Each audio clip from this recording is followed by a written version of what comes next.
I got one viewer this today.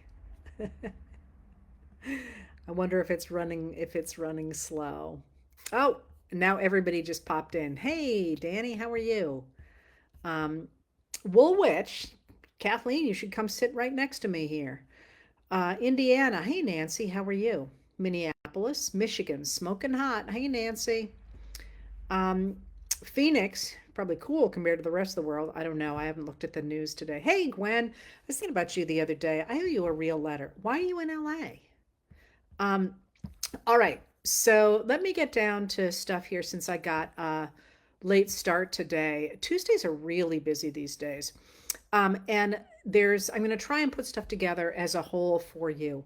Um, but let me start with some of the questions that you asked and some that you didn't ask about. And one that I feel like is really important to lay out for people is the concept that is currently being pushed by MAGA Republicans who rely on the white evangelical voters that make up their base to get elected to office.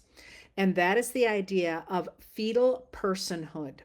So, one of the things that you've seen in a lot of places around Congress is Republicans saying that they want to protect IVF, they want to protect contraception, that they care about those things. But at the same time, in a number of states, the states are passing measures that say that any fertilized human egg is a person, which gives that fertilized egg the same rights as a person walking around, which means that, for example, IVF kind of is off the table. At least that's what the Supreme Court of Alabama recently decided, because the eggs that are used in IVF are fertilized eggs, and they're fertilized outside a person and then inserted into a person. So if anything happens to those eggs, if they're people, if they're fetal persons, then the Supreme Court of Alabama decided that whoever injured those fertilized eggs could be sued under their wrongful death of a minor act. So a lot of hospitals are saying we can't touch this because you're essentially telling us that anything we do with a fertilized egg is equivalent to doing it to a full-fledged human being, and that rules out IVF. It also rules out contraception that prevents implantation. So Plan B, for example, which is given to victims of sexual assault, is would stop the implantation of a fertilized egg, and therefore they would not accept that. Similarly, an IUD stops implantation. So that concept of fetal personhood actually really matters, because what you're hearing is people in Congress saying, well, I support IVF. Well, you can support that's in vitro fertilization. You can support that concept, but if a state has a fetal personhood law, you can't have it. So that's a really important concept that I sort of feel like is not being talked about enough. The other thing that you didn't ask about, but that I'm going to talk about it because it's in the news again, and that's taxes. So, one of the things that Project 2025 is really pushing, and that the Republicans are really pushing, is the idea that Social Security and Medicare are in trouble. They need more money going forward, although the recent booming economy has meant that more tax dollars are coming in. So the crisis period for those has been pushed away slightly. But one of the things that I really think it's important to pay attention to when we're talking about making sure we keep Social Security and Medicare, which is something I think we should do, you might disagree, is the Republicans keep talking about where we must make cuts in order to deal with the fact that we're operating at a deficit. Remember, there's the debt, which is the longer term amount the U.S. government owes, and the deficit, which is the difference between how much we spend in a year and how much we take in a year. And the Republicans always talk about cutting stuff so that because we're spending more than we're taking in, so they want more and more and more cuts. But the actual spending on non-defense spending in the United States has not gone up at all, really, since World War II, with the exception of the COVID years where there was a big spike, which makes sense, right? But so one of the things that's important to remember is that if you remember during the Clinton administration, during the Bill Clinton administration, in part because of something that George H.W. Bush did before Clinton. Both of them were responsible for this. The U.S. government operated in the black. There was no deficit. They actually had a surplus. It's important to remember that happened under Clinton. It hasn't happened under Republicans since Eisenhower, but it happened under Clinton. And one of the things that happened when George W. Bush came into office is he and the people who advised him, people like Grover Norquist, who was a lawyer for the U.S. Chamber of Commerce, insisted on getting rid of that surplus because they said that the minute that we had that money, people would spend it, and so they wanted to get rid of it. So even before he gave his his first address to Congress, and even before he was sworn in, the George W. Bush administration wanted this massive, massive, massive tax cut, and he ended up getting most of it, not all of it. But with that tax cut, and then with the Trump tax cuts of 2017, that's what threw us into this situation where we've got way more, where we're spending way more than we're bringing in. And so, again, I'm not suggesting how you should think about this. I know how I think about this, but when the Republicans will only talk about cuts, it is worth remembering that it is tax cuts that caused us to get into this problem, not because we're spending huge amounts of non-discretionary, of non-defense spending, of discretionary spending, but also that one of the things that Trump wants to do if he gets reelected is more tax cuts, which will mean that the cuts have to come from somewhere, and that's the fact that one of the things that's happened in the last couple of days is that the Biden people are starting really to come out and say, we just have to raise taxes. And their plan is to raise taxes on anybody who has an income, not wealth, but an income of more than $400,000 a year, which is a very, very small number of people in the United States. Because again, remember, since we started the tax cut system under Reagan in 1981, the system that we've had in place has moved about 50 to 53 trillion dollars from the bottom 90% to the top 1%, and it's really only about 1/10 of 1%. So he wants to continue that system, and then the Biden administration wants to do the opposite, say, hey, you guys have walked away with $50 trillion over the last 40 years. Why don't you put a little back in? And I like taxes. I like the study of taxes. And to me, it just absolutely makes sense. That's what the Republicans did when they invented taxes in the 1860s, is to say, we got to all pitch in because we have to be able to pay our bills. And this is a very new thing where the Republican Party is saying, no, we have to slash everything down to nothing because otherwise we're paying too much money in interest. And there is a school of thought that says that deficits don't matter at all, an economic school of thought. That's out there. I don't personally adhere to it. Please don't write to me telling me everything I need to read, because I do read those things. You can adhere to it. But many of us think that the course we are on currently is not sustainable.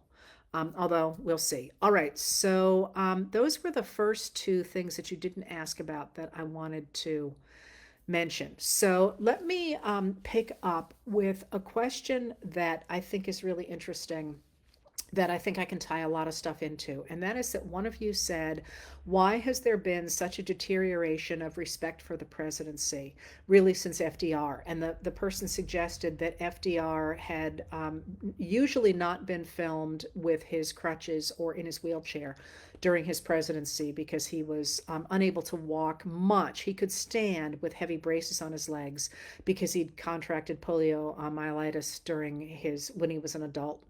And as a result was unable to walk, and it generally just wasn't published. And why are we now having the kinds of discussions that we are having about, for example, the mental fitness of Biden? So I actually think there's a lot going on there. I mean, I could say some very basic things about the media or about presidencies, but I think there's a really interesting story there that matters today. I think. I mean, I could be wrong. You might be better off planting your tomatoes, to be honest. But one of the things about the presidency during the period really up until Eisenhower was a general, not a deference to the president necessarily. There was plenty of hostile media, but a sense that the trappings of the system of our government mattered, and that even if you didn't respect the person, you respected the office. And the belief was not only that the people who were not in those offices would respect them, but also that the people in them would respect them. So, for example, um, uh, Harding, Warren G. Harding, who was a newspaper guy from Indiana, Ohio, I'm sorry, Marion, Ohio. He was really kind of heartbroken when he realized that he didn't know what he was doing, and that as a result, his friends were essentially just looting the public treasury, and he just felt like he had let the country down, and he had. But there was that sense, and one of the things that happens after World War II is you go from this period of believing that you're all in this together and everybody is trying to make this democracy work, to the growing sense that, hey, maybe the president isn't 100% on the up and up. And one of the things that really breaks that idea that the president knows what he's doing and therefore, you should defer to him, was actually the U-2 incident under Eisenhower, because that in that U-2 incident, a U-2 flying machine is shot down over Russia. And what matters about that for this discussion is that Eisenhower came out and said, no, we didn't do that. It didn't happen. They don't have, this didn't happen. And then of course the Soviets produced footage. And then Eisenhower sort of like, oh yeah, you caught us. And people are like, wait a minute, like you lied to us? And that was a real, I mean, Eisenhower got away with it, of course, but it was kind of a moment where people are like, wait a minute, you just lied to us? And he did so obviously for reasons. I'm a big Eisenhower fan. He did so for reasons, but it was kind of a wake up call. And then after Eisenhower's, people are kind of looking a little funny at him. Then you, of course, have the Red Scare, where the Republicans, like Senator Joseph McCarthy, insist that there is some secret plot of things going on in the government, in the federal government. So people are starting to look really askance. And then you get Nixon. And Nixon, through the space of 1973 and 1974, was pretty clearly lying to the people about what his government had done and how he had participated in it. And of course, now we know he was lying about a lot more stuff than he let on. And if you think about that era, if you lived through it, the heroes of the Watergate years were Woodward and Bernstein. They were journalists who uncovered the lies that the government had promulgated.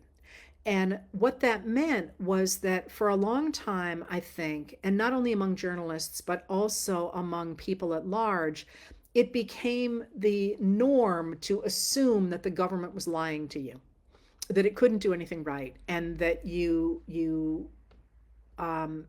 couldn't trust anything that the government did. And I think that has become such a knee-jerk part of our relationship right now with the federal government, not only because of that, but because of the on the modern day Republicans. I make that distinction between real Republicans and modern day Republicans. They have always, every time that the Democrats were in power and trying to do something that was good for the regular people, they would insist that the government had cheated, that it had lied, that it was corrupt. And you still see that going on, of course, with the upcoming 2024 election, the idea that the Democrats are going to cheat. There is no evidence that the Democrats are cheating and have cheated. If you look, in fact, there's much more evidence that Republicans are cheating. But all that to be said, that I think there is this sense that it's kind of the position to take as an American to say that the government is doing a terrible job and we don't like it. And one of the things that I have found really interesting about the work that I do is it's very funny, because I look at the present as if I'm sitting 150 years in the future and looking back at this moment. And so I'm looking at it slightly differently. I'm not saying, oh, I'm for Biden or I'm for Trump or whatever. I'm saying, what are the big patterns here? And one of the things that means is that I cover the stories that I think are going to be important in 150 years. So I will cover a major Biden speech or a major speech from Secretary of State Antony Blinken, or a major speech by Chuck Schumer, because I think it is historically important. And I will always get mail saying, "You're a shill for the Democrats. Why are you doing that?" And the fact that I'm saying it happened and quoting what happened, people think is defending the government. And I just find that really interesting, because I think that speaks to the idea that you can only say negative things about the government in power. That if you say this happened, that is interpreted as being a partisan position. And that's a real problem in this modern period, when we have a president who is actually doing a lot of stuff, and a lot of stuff that people like me think is good. Um, and we have somebody else running for president who objectively is trying to destroy democracy.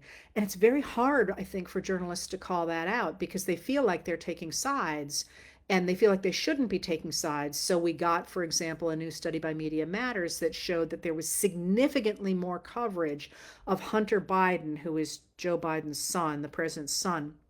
But he's never been in government. He's always been a private citizen, and he's 54 years old. I always kind of thinks it always strikes me as being a little weird. They talk about him like he's some kid. He's 54 years old. He's a man. Anyway. That there was significantly more coverage of that than there was of Trump's threats to go after his enemies, to use the Justice Department against his enemies. And in the scheme of things, again, from 150 years, Hunter Biden is probably going to get a sentence, or maybe two, maybe, in a story about this era. Trump is going to have an entire chapter on wanting to destroy the Department of Justice and turning it into a branch of his own government.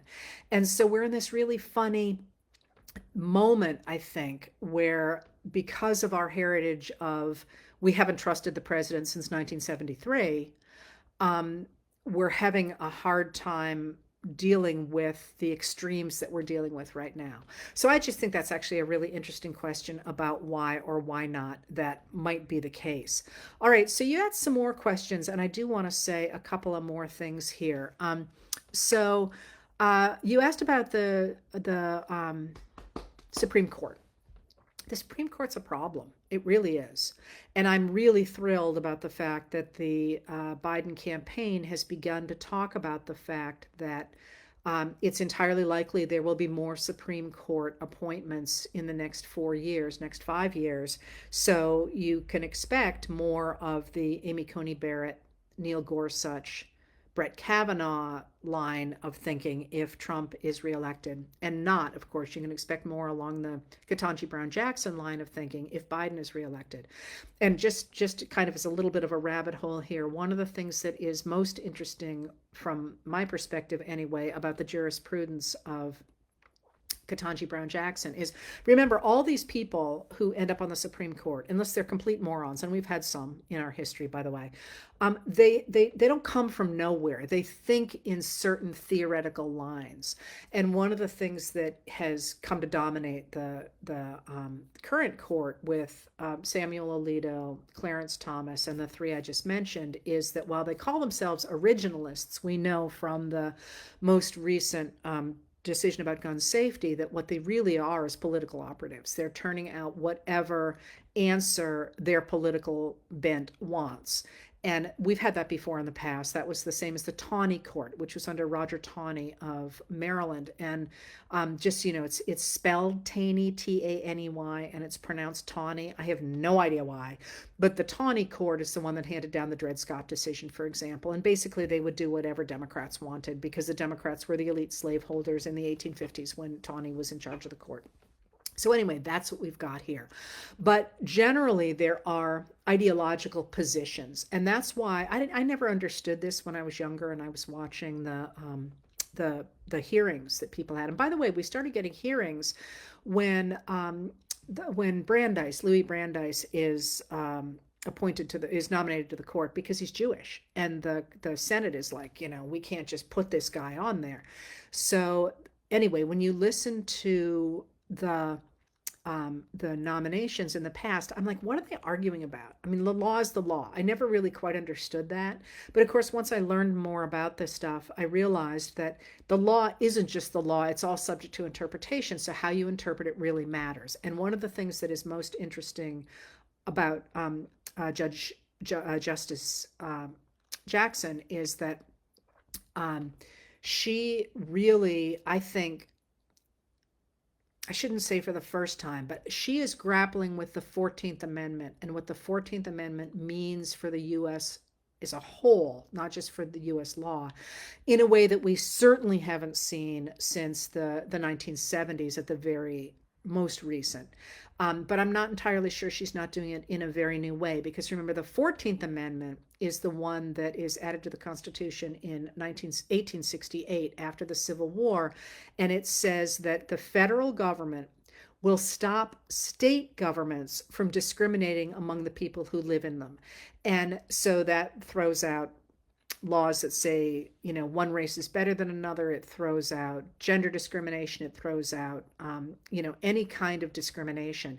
And that is, I don't, I think that's really important. And I think she's cool. It's worth reading it's worth reading her decisions, but it's also worth reading her or listening to her when she asks questions, because she's very smart, and it's just nice to see a new brain on there. The other thing that well, maybe I won't go down that rabbit hole. Well, maybe I will. There is a former Supreme Court Justice Stephen Breyer. It was actually, I think, quite interesting. If the whole idea of originalism was that you could get rid of what they called activist judges, what the radical right called activist judges, because they were using the 14th Amendment to say, yeah, we can't have racial discrimination, we can't have gender discrimination, and so on. And the radical right said, no, you're inventing that law. We have to go back to originalism. And that originalism, of course, tended to ignore the 14th Amendment altogether and say we can only do what's in the original document. And then they discovered that it's very difficult to tell what the framers of the Constitution actually wanted. So they ended up basically inventing the law as they went along. But the real guru of that was Scalia, was Antonin Scalia. And he's like he was like the first real originalist to go on the modern court. And Stephen Breyer actually wrote a book and gave a number of talks about how do you balance the need to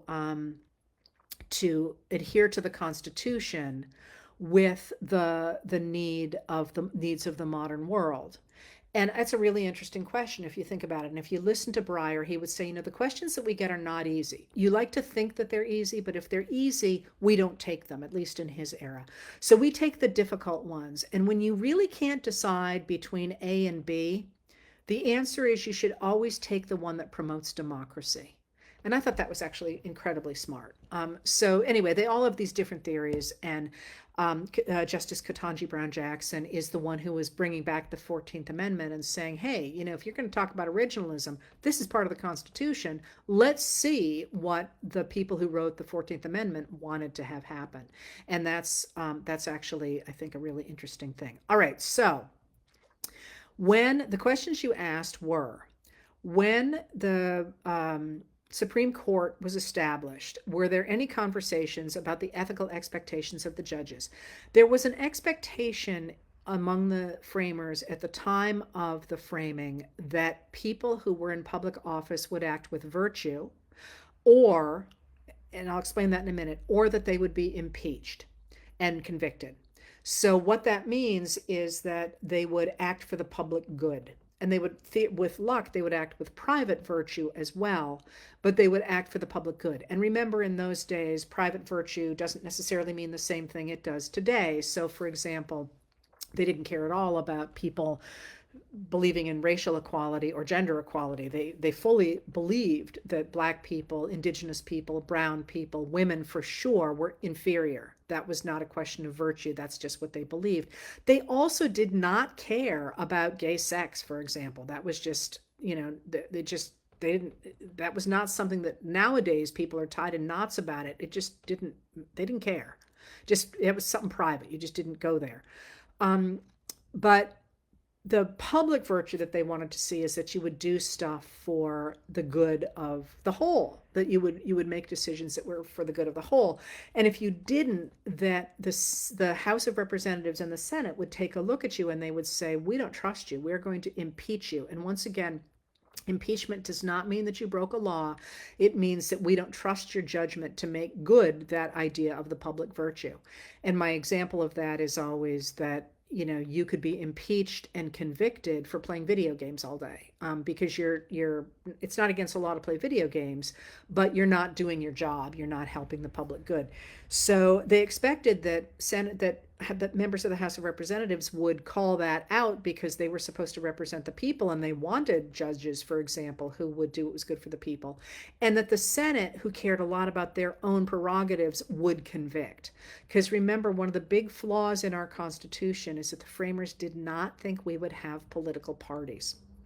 It would never have occurred to them that the senators would have acted the way they did in 2019 and in 2021 when they refused to convict a president for trying to rig an election, which is what happened in 2019, or trying to steal an election is what happened in 2021. And of course, the Republicans let Trump off because they cared about their party. They cared about partisanship. So they didn't think about what would happen if they got corrupt people, because while they expected they would get corrupt people, they thought they had put the tools in place to get rid of them. Now, in terms of the court we have now, Thomas and Alito both are badly compromised. And, the more pressure that is kept up on them, the more pressure there will be for the Judicial Conference to say more, to the Congress to pass a code of ethics, to make their lives difficult enough that they might consider stepping down earlier than they might otherwise have done. And of course, the big thing is making sure that Biden fills the next two positions rather than Trump. All right. So and there's real problems with the Supreme Court, and I guess I shouldn't go into them now. But right now the Republicans the Republicans haven't won a popular election to the presidency since 2004, and that was in the middle of wartime. And they've appointed like 6 of the Supreme Court justices, and they've been approved by people who didn't represent the popular will. So we have this real disjunction, and I've talked about it being a problem for democracy in general going forward. Oh, that's one more thing before I get into what I wanted to talk about, and that is that somebody asked again about the distinction between a democracy and a republic. And I've said very flippantly, based on the work of people like Zyblatt and Levinsky, that it's not I don't have a dog, I have a golden retriever. What's important, there's 2 things that are important to remember here. A democracy and a republic are both systems of government in which the people who are governed have a right to have a say in their government. The difference between them is, in a democracy, everybody has a say. And we don't really have that now because there's 331 million people in this country. We're not going to be able to do that. So we have a representative democracy. We vote for people to represent us. We also have a constitution, and the idea is that we have a say in who represents us by adhering to these laws that give us all equal rights, theoretically. That stands against different systems of government, like an oligarchy. That's a system where we say, hey, what we really believe is that some people are better educated and have more money and maybe are, whatever, a race we like or whatever, and they're the ones who should have control over the rest of us. Or a theocracy in which religious people, a very few religious people, get to determine how the rest of the people in that country live. Or rather than an authoritarian government, which is under one person, often with people theoretically advising them. But those systems are still very much in existence today, like, an autocracy or a dictatorship like North Korea, for example, or theocracy like Iran, for example. what we have is this idea that we get to have a say in our government. Now that's one thing that's important to remember about the difference between democracy and a republic. But the other is where we got that we're not a democracy, we're a republic thing. And the answer to that is as important as understanding that it they're okay, technically they're not interchangeable. You could say something like, we live in a place where we have a right to have a say in our government. It's easier to say democracy or republic. And the reason that people like me use democracy is because the place we got that phrase is from the John Birch Society in the 1950s. And the reason, they were a right-wing organization, and the reason that they kept saying it is because they didn't want black people to vote.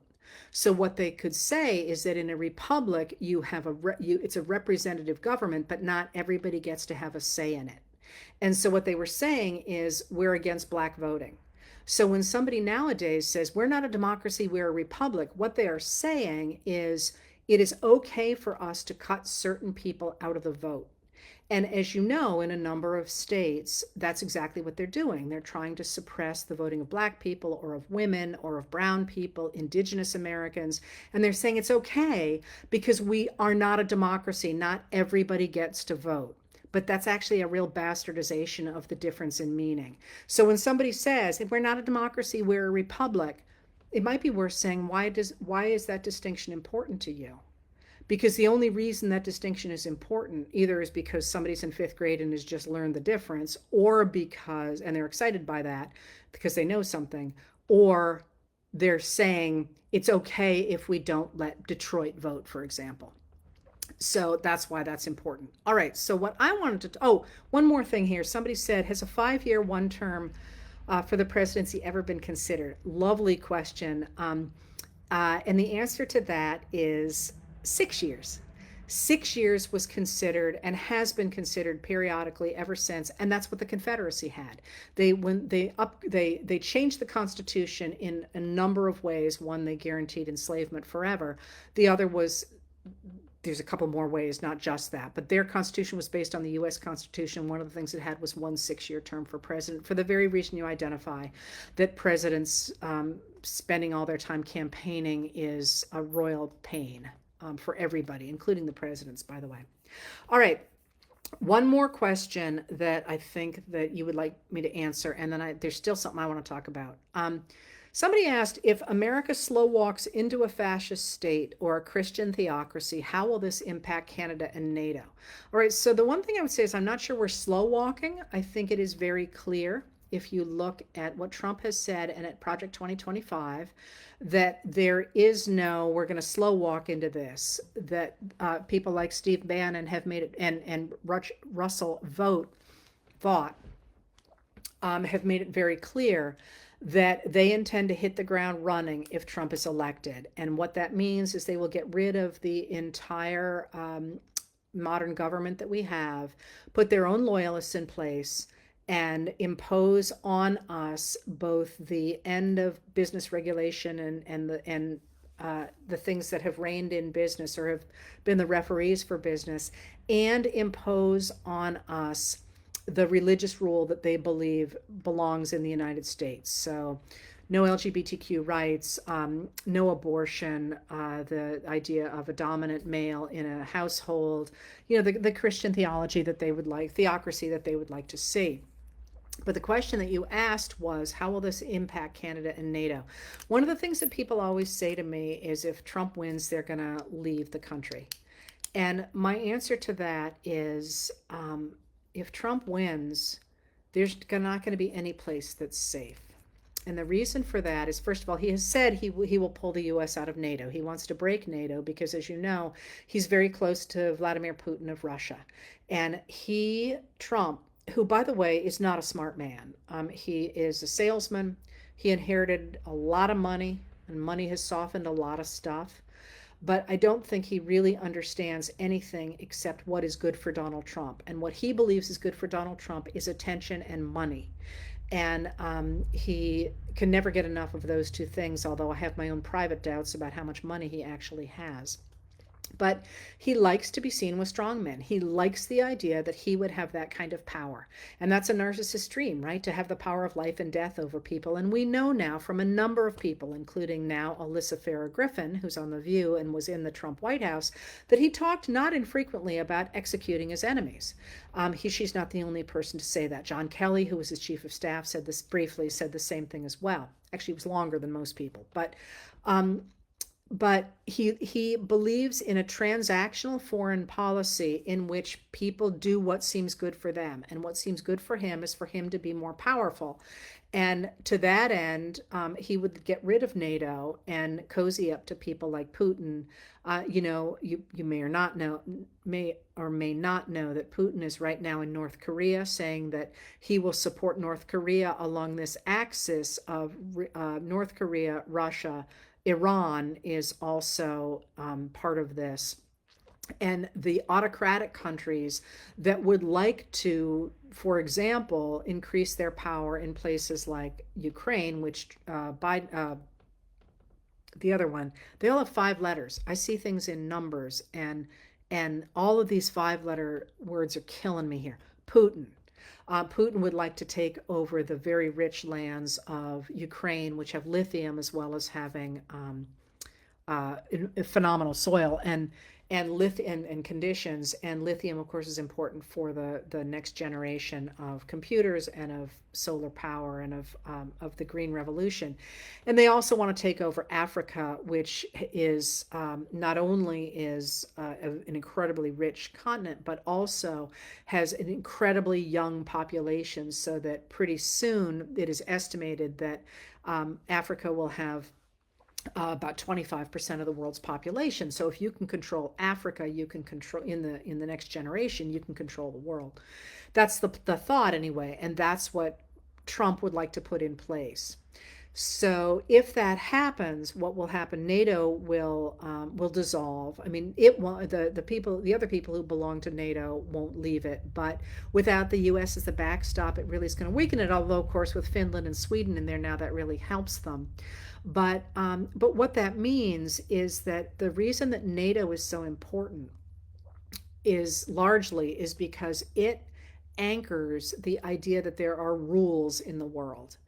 And many people denigrate the idea of a rules-based international order with the argument that it doesn't work. Like, people cheat, Russia invades Ukraine, or, think of all the stuff that the US did in Chile in 1973. And, there's all sorts of ways in which that rules-based international system is not perfect. But it's like saying we'd be better off in the United States without any laws because people break the laws. The thing about having a rules-based international order, and what that means is there are a lot of institutions that protect the ability of countries to fight without going to war. So that's financial institutions, that's things like the G20 and the G7 and NATO, of course, and the International Criminal Court, and which the U.S. is not a signatory to, with the argument that we had our own criminal courts, so we didn't need that one. You can disagree with that. But these institutions that enable people to fight without having to go to war. And once you lose that, what you get is what you see right now with countries like Russia, simply saying, hey, those oblasts in Ukraine look pretty good. We're going to take them. You try and tell us no. And the only way you can tell them no is to come march on that land and kill them and fight them back to their own borders. And that's the world we had before World War II. And that's the world that we had before World War I. And the reason we got those institutions was to try and stop somebody from saying, I want to be king of the world, so I'm going to start invading my neighbors and taking their resources and creating a war machine and creating a world war. So one of the reasons that the Biden administration is hitting these institutions as hard as they are and saying we got to shore these institutions up is because they recognize that with the world we have now, where it's not just a question of military might, but the amount of money that has gone to a very small group of people over the last 40 years is really shocking. So we have these people who are crazy rich, being able to buy up the media in countries and turn power over to a very few people, and that's really problematic.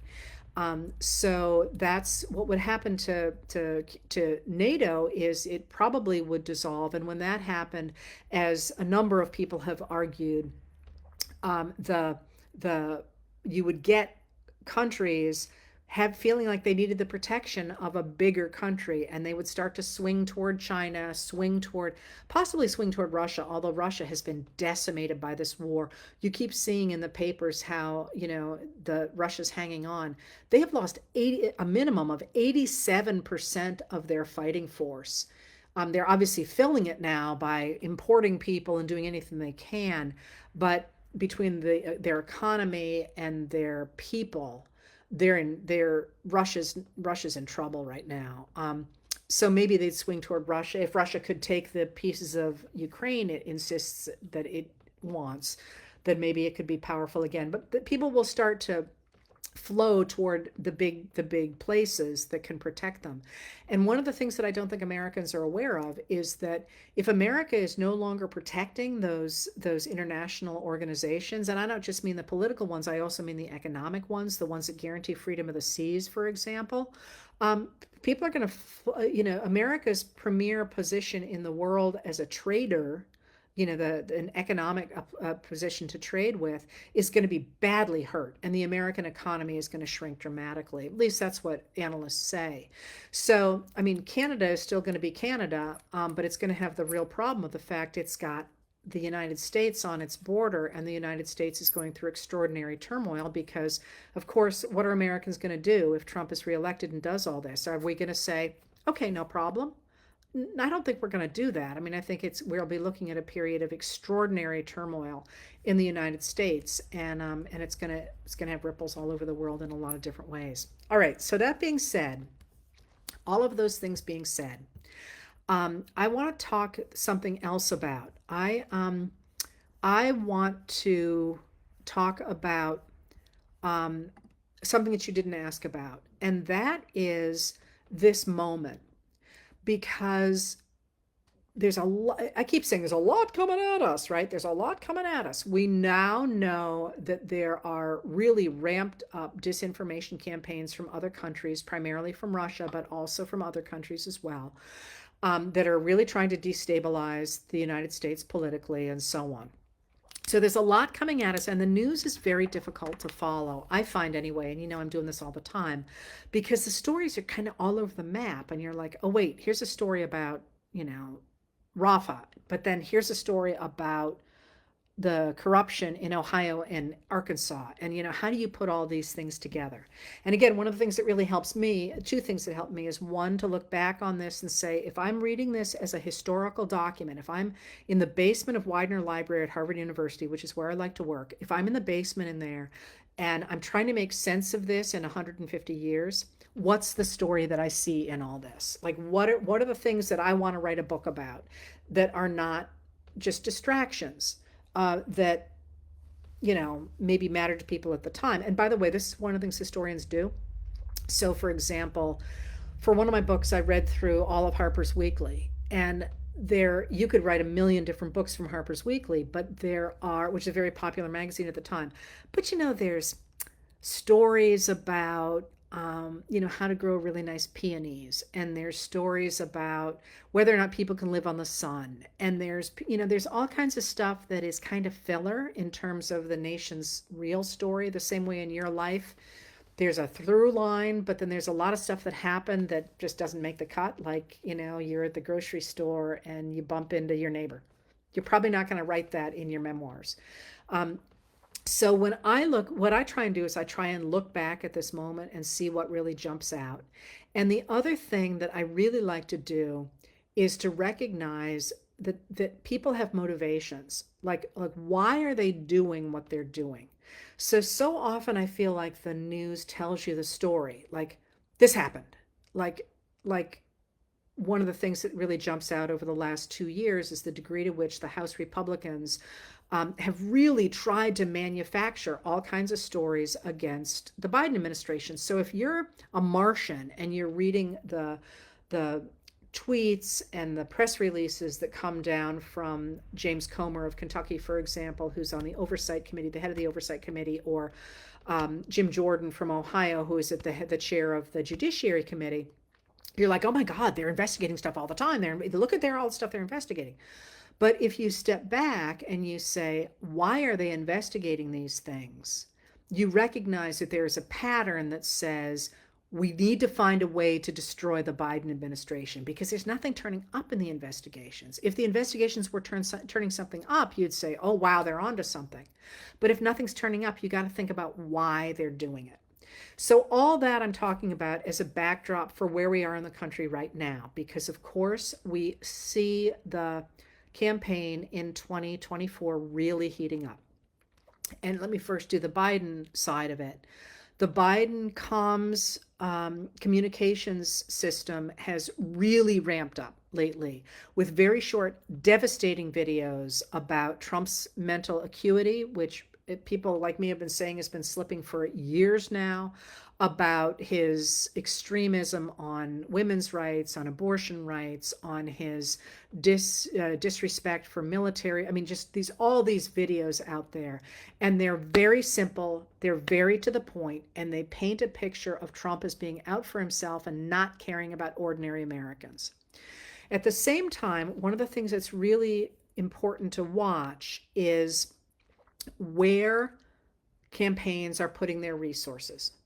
So one of the things that really jumps out about the Biden campaign, now the administration and the campaign are completely different. And I could explain that if we had time, but I just misspoke there. About the campaign is that it's got offices open on, I think it's 172 college campuses. It's got members of the administration out every single day, including the Vice President, Kamala Harris, and Pete Buttigieg, Secretary of Transportation, talking a lot to different populations.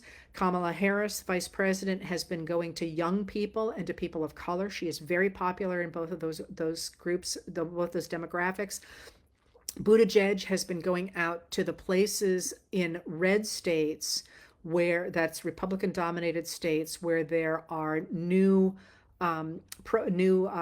manufacturing facilities, new bridges, new roads, really calling attention to the investment that has been made in those areas and saying, this is us that did this. This is not something the Trump administration did. And they have also deployed the president. And this is one of the things that absolutely fascinates me is, the radical right keeps trying to portray Biden as being old and unstable and unable to do his job. The man is keeping a schedule that is punishing. And I couldn't keep that schedule. And I'm much younger than he is, and 20 years. And he too is doing all this, being out there in public. So the other thing to watch is where the ground game is. So one of the things that is interesting is that the Democrats have opened a major ground game in Florida and in Wisconsin as well. Now, Florida is really interesting because Florida was a purple state before they started suppressing the vote. And they started doing that first in 1998, that far back. But they've had a number of things in place since. And if you remember, you probably don't, what's his name? Governor DeSantis didn't win by a lot of votes. Now, he's tried to turn the state ruby red. And one of the tricks to that is that if you only run Republican candidates, Democrats don't bother to show up because they're like, we can't win.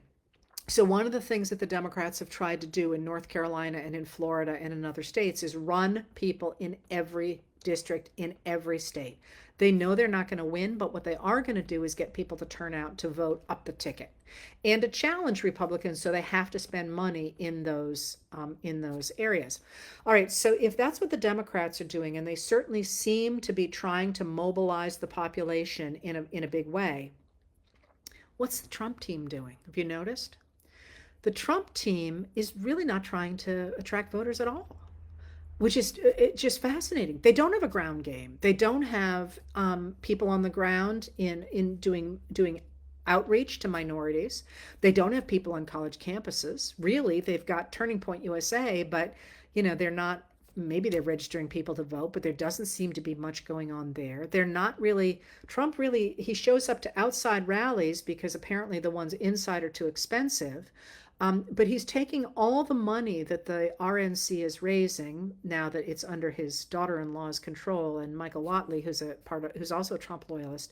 He's taking all that money and funneling it into his own uh, uh, legal bills. So that's interesting that there is no ground game to get voters out. He's not reached out to Haley voters. He hasn't really he hasn't really reached it's the pollen here. I assume wherever you are is bad too. The pollen is crazy. And I don't have allergies, but there's so much pollen it's like you're breathing sand. Um, but so he hasn't reached out to Haley voters. He hasn't reached out to voters, which is crazy, right? If you're trying to run for an office and you've never won the popular vote, remember he has never won the popular vote. Why aren't you reaching out to voters? So instead, what you're seeing is them putting money, the campaign putting money into lawyers to try and challenge the outcome of the campaign because they assume, I think, that Biden's going to win the popular vote. So they're going to try and contest it. But there's something really interesting that happened this weekend. And that was that, first of all, the campaign has begun to circulate doctored videos of President Biden. And they're fakes, or they're manipulated in such a way that they present him as having the same sorts of weaknesses that are now showing up about Trump. That is, the mental weaknesses, the inability to function, which you're seeing in Trump. And you're seeing it in Trump because he can't appear in public. He can't, if you look at the videos that he does, they're heavily doctored. While Biden, did an hour on the Howard Stern show, which was live, and he was fine. So why would you do that if you thought you were winning on the merits? Obviously, their plan is not to win the election. Their plan is to try and hurt Biden by faking these things. And they're also clearly worried that Trump is not functioning, that Trump is not able to campaign, and that they, rather than pushing him as a candidate, what they're trying to do is to feed a narrative that says that Biden's washed up, that he's not healthy, and that he can't possibly function. That says to me that what we're looking at is a really asymmetrical campaign where the Biden administration is acting like a well-oiled campaign does. The Trump administration, or the Trump campaign, is doing something entirely different. It's not trying to win voters. It's trying to tear down both the idea of our legal system and the idea of our electoral system. And that's going to be really interesting, because you asked me if I thought that Trump was going to debate. I don't see how they can have him debate. I really don't. Of course, I'm always a Pollyanna about this stuff, but what he can do is he can rant about sharks and batteries and things. And honestly, I get what he's doing. I've studied rhetoric, so I see what he's doing. It doesn't play very well anymore. He can't really answer questions. He can't answer detailed questions. And you've heard about this repeatedly from the CEOs who were with him a few days ago to whomever. He keeps saying, unlike Biden, I'm going to take questions. And then he rants, and then he doesn't take questions. He walks off. So if it were me and I were advising him, I would invent a reason for him not to do the debate, because it's a lose-lose for him. Unless he can somehow, I don't know, trip Biden when he's walking out on stage, I think it's a really bad place for him to be. The rules are that there is no audience, and he's always fed off an audience. So does Biden, by the way. Biden feeds off an audience. There are, you can have a notepad, and you can have a pen and a pad, but you can't, you can't have notes with you. And your mic goes dead if you're not allowed to be talking. Which, can you imagine Trump not being able to just dominate the way he's always done in the past? So it'll be interesting to see if that happens. But when I look at this, so I think we're looking at a really asymmetrical campaign that I would not make the mistake of taking everything you see at face value, especially from the radical Republicans. That being said, what is really interesting to me in this moment, and I'm going to write about this tonight because I can't look away from it, is that this weekend, the guy who turned the Southern Baptists away from modernizing toward what they became, which is essentially a traditionalist organization that tried to reinforce white male domination. He died. And and I find it really interesting in this moment that in many ways it feels like what we are seeing in this moment. If I had to write a book, if you said to me, Richardson, you got to sit down right now and in 2 months turn out a book, I think the book that I would write is the first half of it is the story of how the 40-year Reagan Revolution is dying. What it did is it gave us a group of people who believed in white male domination over the rest of us. And the final culmination of that was Donald Trump, who boasted of sexual assault, who abused minorities, who basically was almost a caricature of that. He stripped all the intelligence and actual theory out of that and turned it into this cartoon figure, this evil, Dr. Evil, if you will. And at this point, even the people who support him are not even trying to win the popular vote. Here's your we don't have a democracy, we have a republic thing. They're not even pretending that they believe in democracy. They're full out saying, we just want to have power. And that would be the first half of the book. The idea that what you're seeing right now is the culmination of this process that started in the 1970s with Paul Presser and the guy he worked with to try and get rid of a modernizing world that had equal rights for everybody and turn it into a world of white male supremacy. And the culmination of that is this extraordinarily deeply flawed human being in Donald Trump, who, aside from his principles or whatever, if he even has any, he's just such a profoundly flawed and tragic human figure. And I mean tragic in the literary sense, not in a oh we feel bad about this, but he is a tragic figure in literature. But the second half of the book would be thinking about it this way: are Americans going to go down with that ship? And the answer to that, I can't see any way in which that answer is yes.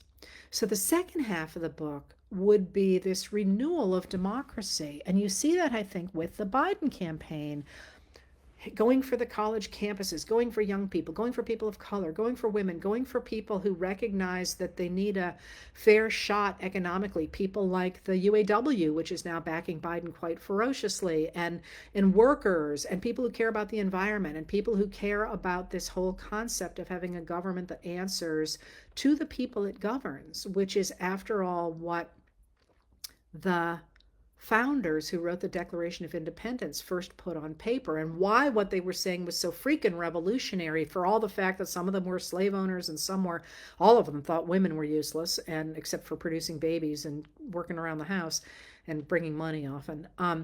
And that idea that we have a right to be treated equally before the law and we have a right to have a say in our government remains, I think, as radical today as it was in 1776.